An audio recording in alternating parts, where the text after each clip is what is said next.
अण्णाभाऊ साठे यांच्या खापऱ्या चोर या लोकनाट्यावर हा शेवटचा तास आता आपला. मी तुम्हाला एकूणच अण्णाभाऊ आणि खापऱ्या चोर याच्याविषयीचं जे सांगणार आहे ते शेवटचं आहे आज.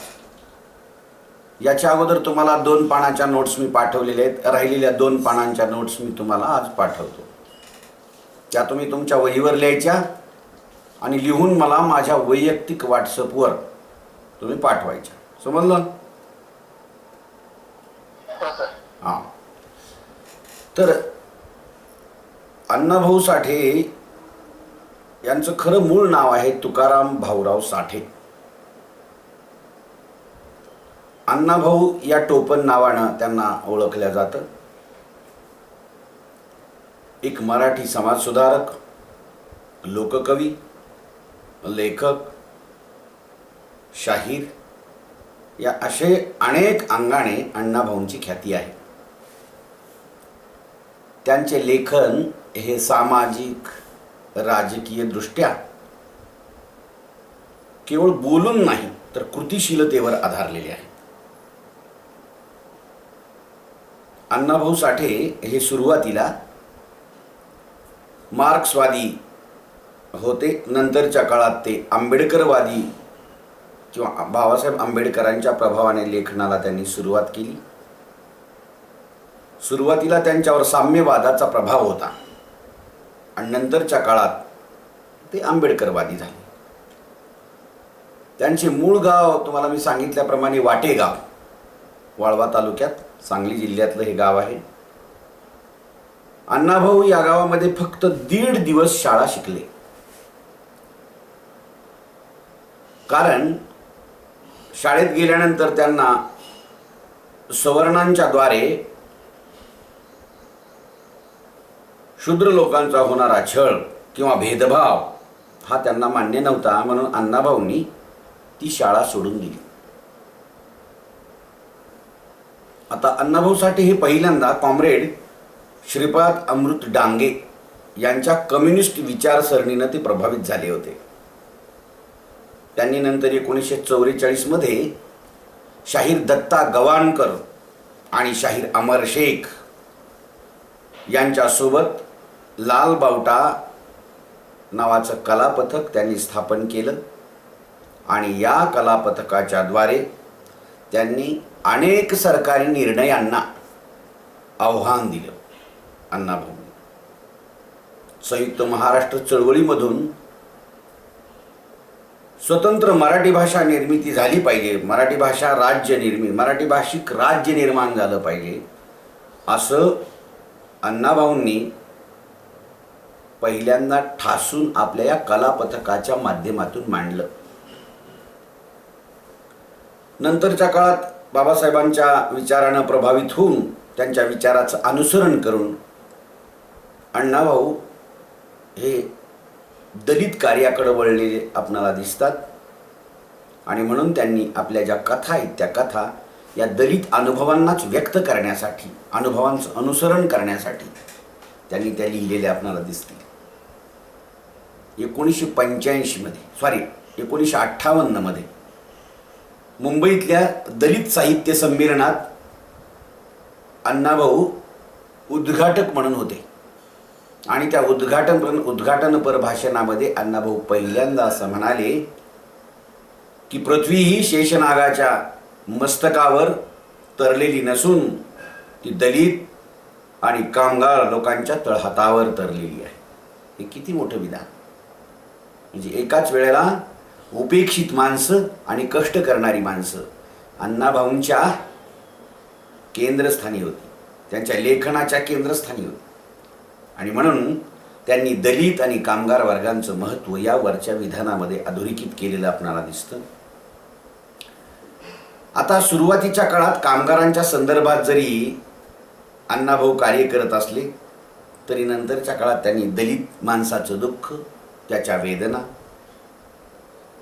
या आपल्या साहित्यातून उजागर करण्याचा म्हणजेच त्या मांडण्याचा प्रयत्न अण्णाभाऊंनी नंतरच्या काळात केलेला आपणाला दिसतो. पहा, आता अण्णाभाऊ साठे मी तुम्हाला त्या दिवशी सांगितल्याप्रमाणेच त्यांनी जवळपास 35 कादंबऱ्या लिहिलेल्या आहेत, 15 कथासंग्रह लिहिलेले आहेत. रशियातील भ्रमंती त्यांचं एक प्रवास वर्णन आहे, पटकथा आहेत, पोवाडे लिहिले. असं विपुल प्रमाणात लेखन अण्णाभाऊंनी केलं. त्यांनी लिहिलेल्या लोकनाट्यांमधून लोकप्रबोधन केलेले. त्यांनी जे पोवाडे लिहिले, लावण्या लिहिल्या, ह्या लोककथात्मक सगळ्या वाङ्मयामध्ये जी शैली आहे त्यांची ही अभूतपूर्व आहे. आणि या शैलीमुळे अण्णा सबंध वाचकांच्या, रसिकांच्या मनात एक आपलं वेगळं असं स्थान निर्माण करून गेलेले हे आपणाला दिसतं का. आता अण्णाभाऊ साठे यांच्या फकीरा या कादंबरीला महाराष्ट्र शासनाचा इसवी सन 1961 साली उत्कृष्ट कादंबरी निर्मितीचा पुरस्कार मिळालेला आहे. ही जी कादंबरी ती त्यांनी बाबासाहेबांच्या झुंजार लेखणीला अर्पण केलेली आपणाला दिसेल.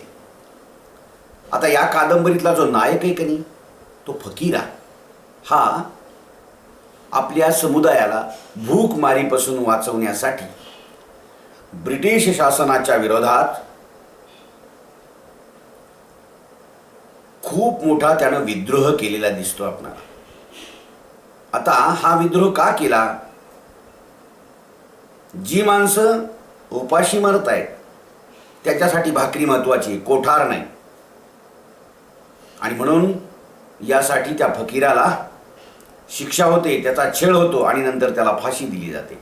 पहा, प्रसंगी आपल्या माणसाचं दुःख, दैन्य, दारिद्र्य दूर करण्यासाठी सरकारी असलेल्या तिजोरीवर किंवा साठ्यावर, धान्य साठ्यावर डल्ला मारून त्या लोकांना कोठार उघडं करून दिलं.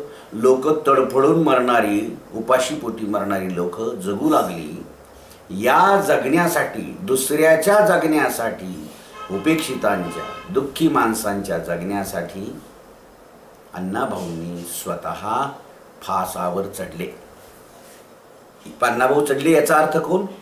अण्णाभाऊचा फकीरा चढला. म्हणजे अण्णाभाऊंची ही लेखनाची रीत आहे. अण्णाभाऊंनी उभा केलेला फकीरा हसत हसत फासावर चढतो. माझ्या माणसांच्या दुःखासाठी, निवारणासाठी मी जर कष्ट केले असतील तर ते मला मान्य आहेत आणि ही मला शिक्षा मान्य आहे. असा म्हणजे अण्णाभाऊंच्या कादंबऱ्यातला नायक अण्णाभाऊंनी असा कणखरपणे उभा राहिलेला दाखवलेला. त्याचबरोबर अण्णाभाऊंनी मुंबईची लावणी लिहिली. मुंबईचा गिरणी कामगार आणि मुंबईची लावणी ह्या 2 गाण्यांमधून मुंबईला अण्णाभाऊंनी दुर्व्यवहारी, शोषणकारी, विषमता, अन्यायपूर्णता असं म्हटलेलं आहे. अण्णाभाऊ साठे यांच्या काही कादंबऱ्यावर मी तुम्हाला सांगितलं की चित्रपट निघालेले. वैजयंता, डोंगरची मैना वगैरे असे चित्रपट जे आहेत. कादंबरी फकीरा नावावर, फकीरा कादंबरीवर फकीराच नावाचा चित्रपट निघाला. अशा अण्णाभाऊंच्या अनेक कादंबऱ्यांवर चित्रपट निघालेली आपणाला दिसतील. आता अण्णाभाऊ साठे हे खऱ्या अर्थानं मानवतावादी लेखक होते. शोषणमुक्ती हा त्यांच्या लेखनाचा ध्यास होता. समाजात ज्यांचं शोषण होत आहे, ज्यांच्यावर अन्याय होतो, हा अन्याय, हे दुःख, हे दैन्य, हे शोषण दूर झालं पाहिजे. त्यांच्यापासून, यापासून यांची मुक्ती झाली पाहिजे. याच्यासाठी अण्णाभाऊची लेखणी धडपडते. केवळ सौंदर्याची निर्मिती करण्यासाठी अण्णाभाऊंची लेखणी झिजत नाही. अण्णाभाऊ म्हणतात, मी जे जगतो, मी जे भोगतो ते मी लिहितो. जी माझी माणसं जगतात, माझी माणसं जी भोगतात, जे दुःख वेदना त्यांच्या वाट्याला येतात, त्या वेदना मुकरर करणं, त्या वेदना मांडणं हे माझं काम आहे आणि मी ते करेन.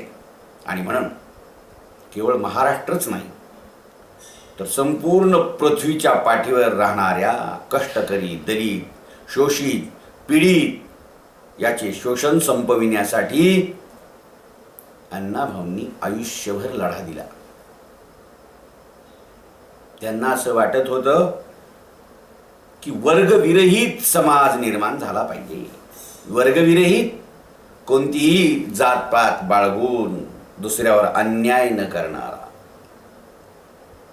वैश्य, क्षत्रिय, शूद्र आणि ब्राह्मण हे उच्चवर्णीय, हे सगळे जे आहेत ना, ब्राह्मण, वैश्य, क्षत्रिय, वैश्य आणि शूद्र हे जे 4 वर्ण आहेत, हे वर्णाचे भेद न मानणारा वर्ग समाज निर्माण झाला पाहिजे.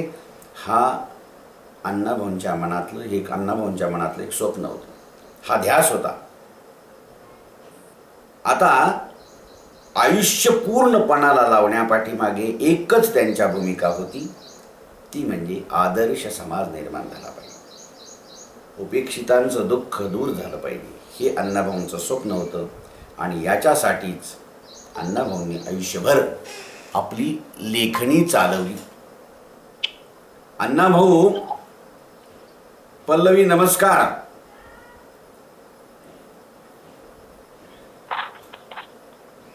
आवाज येतो का पल्लवी?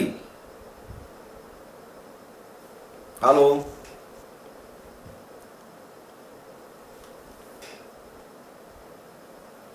ठीक आहे, आवाज येतो का?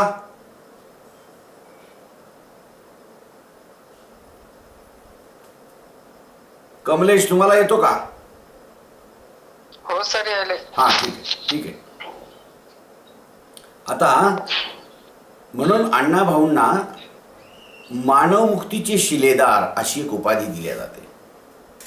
माणसाच्या उद्धारासाठी काम करणारा हा एक शिलेदार होता, म्हणून अण्णाभाऊंना मानवमुक्तीचे शिलेदार असं म्हटलं जातं. पण एवढं मात्र खरं, हे लक्षात ठेवा की जेवढे जेवढे लोक साहित्यिक, जे उपेक्षित कष्टकरी वर्गाचं प्रतिनिधित्व करणारे साहित्यिक म्हणून उदयाला आले, तेवढ्या लोकांची या समाजामध्ये उपेक्षा झालेली आहे. महात्मा फुले असतील, अण्णाभाऊ साठे असतील, या माणसांची खूप उपेक्षा झाली, यांच्या वाट्याला खूप उपेक्षा झाली. पण अण्णांनी मात्र आपल्या साहित्याच्या केंद्रस्थानी सामान्य, कष्टकरी, दलित, उपेक्षित आणि धर्मव्यवस्थेनं नाकारलेला माणूस ठेवला. अण्णाभाऊ म्हणत असत, मी जे जीवन जगतो, पाहतो, उपभोगतो, अनुभवतो, तेच मी लिहितो. मला कल्पनेचे पंख लावून भरारी मारता येत नाही. माझी जीवनावर प्रचंड निष्ठा आहे आणि म्हणून मी कल्पनेच्या भराऱ्या मानून सौंदर्याची निर्मिती करण्यासाठी जगत नाही. मला जे वाट्याला आलं, जे भोगायला मिळालं, माझ्या माणसांना भोगायला मिळालं, ते दुःख, त्या वेदना मी मांडणं हे माझं काम समजतो. मला कल्पनेचे पंख लावून भरारी मारून लिहिता येत नाही, वास्तवाचं मी लिहितो. आणि म्हणून अण्णाभाऊंच्या लेखनावर अनेक, कुसुमावती देशपांडेंनी ती कोण हे अण्णाभाऊ अशी टीका केली. आणि म्हणून तुम्हाला दिसेल की महात्मा फुलेंच्या वर सुद्धा एवढं मोठं साहित्य लिहून महात्मा फुले यांची वाङ्मयाच्या इतिहासात सुद्धा साधी दखल घेतल्या गेली नाही. अण्णाभाऊंच्या वाट्याला तेच आलं. म्हणून अशा उपेक्षित महात्मा फुले असतील, अण्णाभाऊ असतील, अशा उपेक्षित लेखकांचं साहित्य आपण वाचलं पाहिजे. कारण जे जगलं, जे भोगलं, समाजात ते चालतं, ते आपण वाचलं पाहिजे. लोकांना वास्तव नाकारून सौंदर्याचा उपभोग घेण्याची सवय लागली. केवळ सौंदर्याचा उपभोग घेऊ नये असं नाही, परंतु जे जगतो ते नाकारता येत नाही. आणि म्हणून अण्णाभाऊंनी हे अतिशय ठणकावून सांगितलं. आता खापऱ्या चोर या संदर्भानं तुम्हाला मी काही गोष्टी सांगणार आहे, लक्षात ठेवा. खापऱ्या चोर हे जे लोकनाट्य आहे ना, हे अण्णाभाऊ साठे यांनी 1946 साली लिहिलं. हे कशाच्या आधारावर, कशावर आधारित हे लोकनाट्य आहे? तर ग्रामीण भागातला जमीनदार आणि शेत सावकार, हे ग्रामीण भागातले जमीनदार आणि शेत सावकार हे जे आहेत ना, हे गरीब जनतेचे शोषक म्हणून अण्णांना राग येतो. आणि हा राग त्यांनी या लोकनाट्यामध्ये व्यक्त केलेला आहे.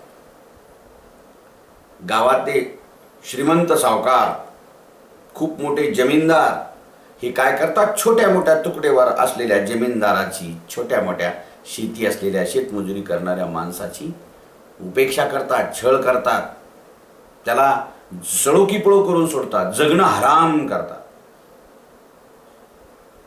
अशा ह्या सावकारांचा आणि गावातल्या जमीनदाराचा, खूप मोठ्या श्रीमंत जमीनदाराचा अण्णाभाऊंना प्रचंड राग येतो.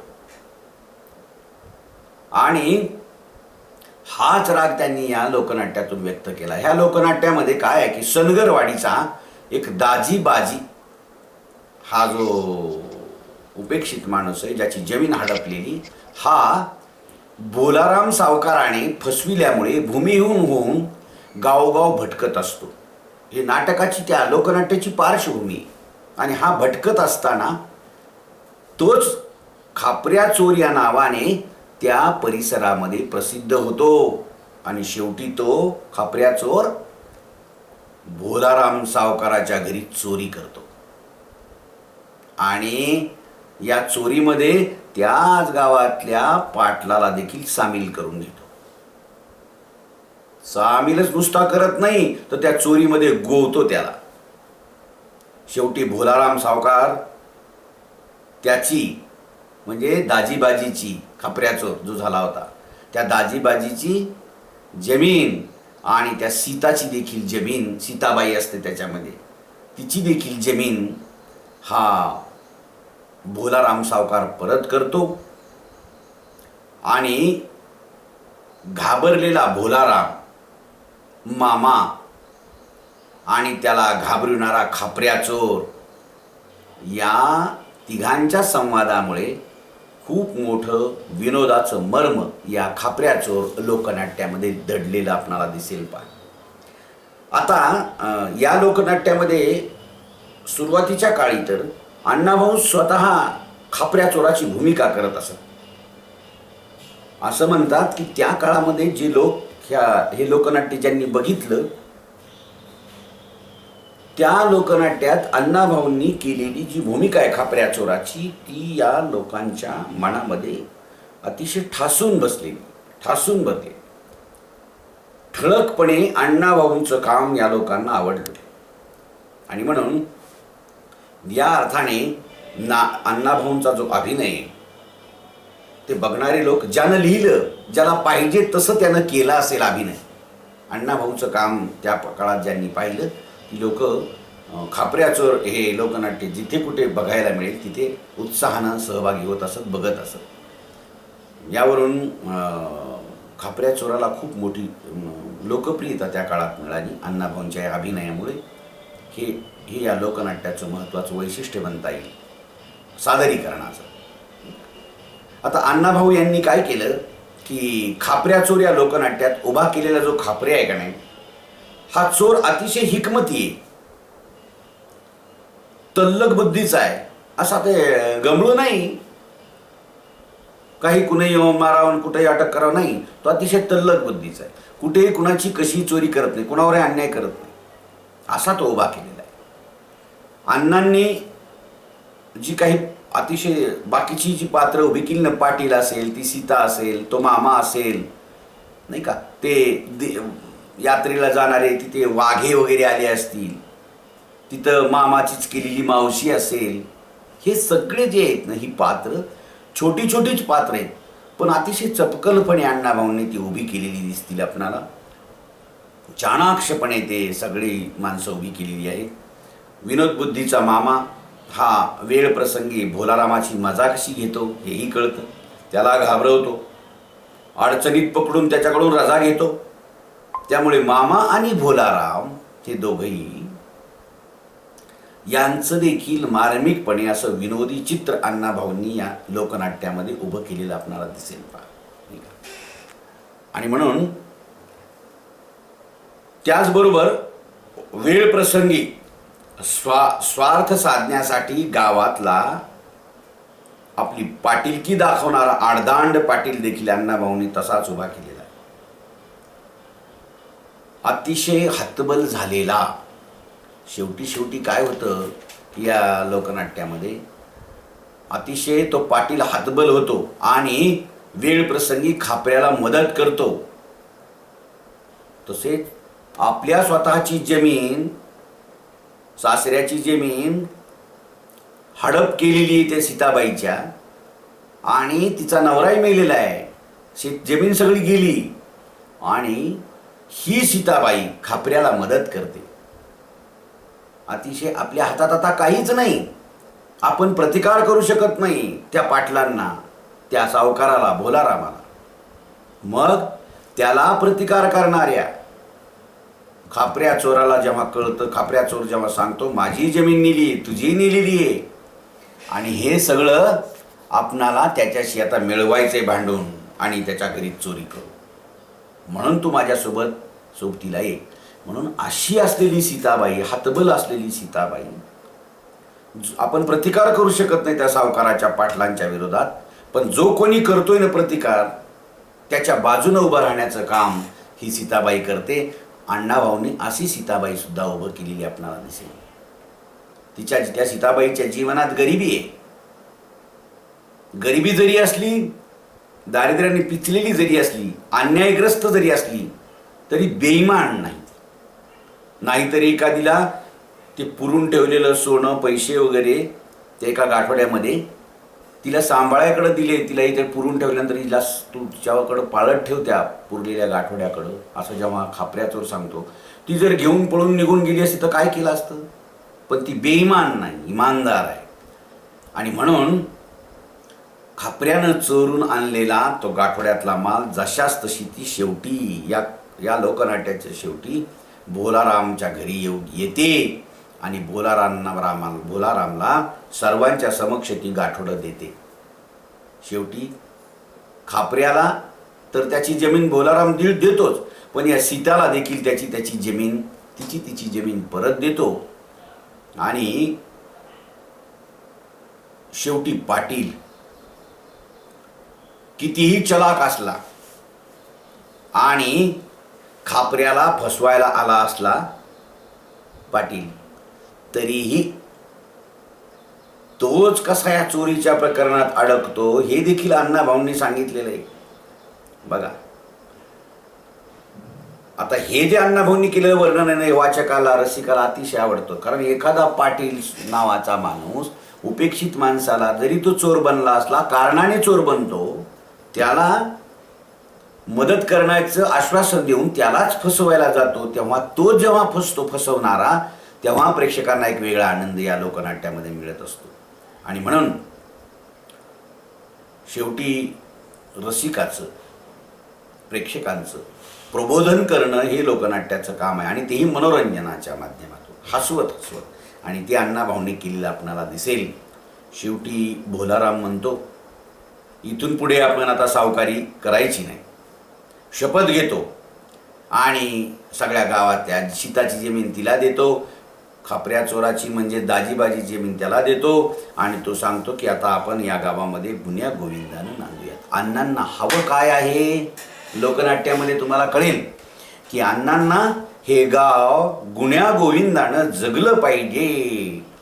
श्रीमंत असला तरी त्यानं त्याचं जगावं, गरीब असला त्याचं छोटंसं असेल त्याचं आयुष्य, त्याचं छोटीशी प्रॉपर्टी असेल, संपत्ती असेल, ती त्याला जपली आहे. त्या जपलेल्या प्रॉपर्टीचं पाटलाचं काम आहे श्रीमंताचे रक्षण करणं, गरिबाचे रक्षण करणं.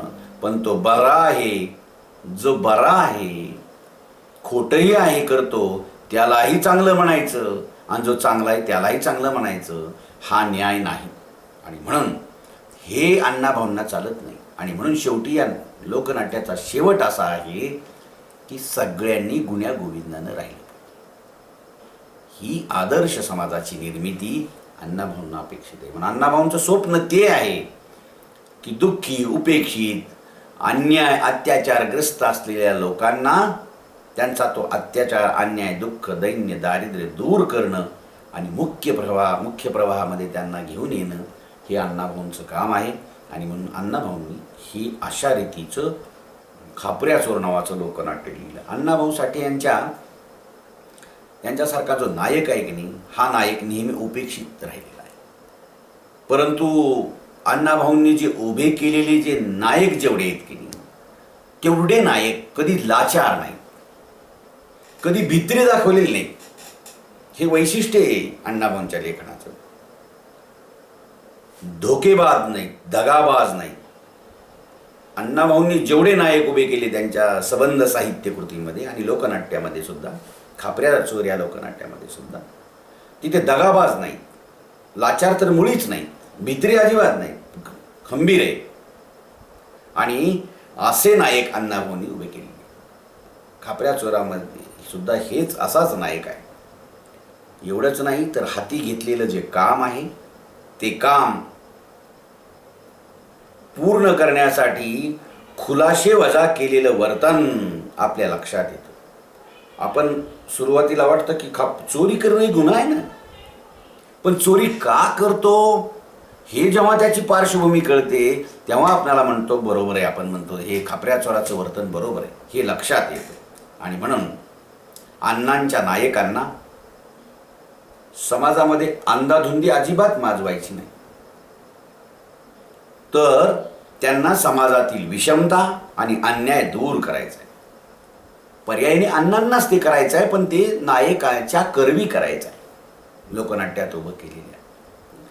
आणि म्हणून समाजाची घडी व्यवस्थित बसावी हे अण्णाभाऊचं अंतिम उद्दिष्ट आहे, अंतिम ध्येय आहे. त्यामुळे समाजात कोणत्याही स्तरातील लोकांना हे नायक आपलं म्हणणं अगदी ठामपणे आणि निर्भीडपणे मांडतात. आणि अण्णाभाऊच्या लेखनाची सगळी वैशिष्ट्ये आपणाला म्हणता येतील. काय म्हणला?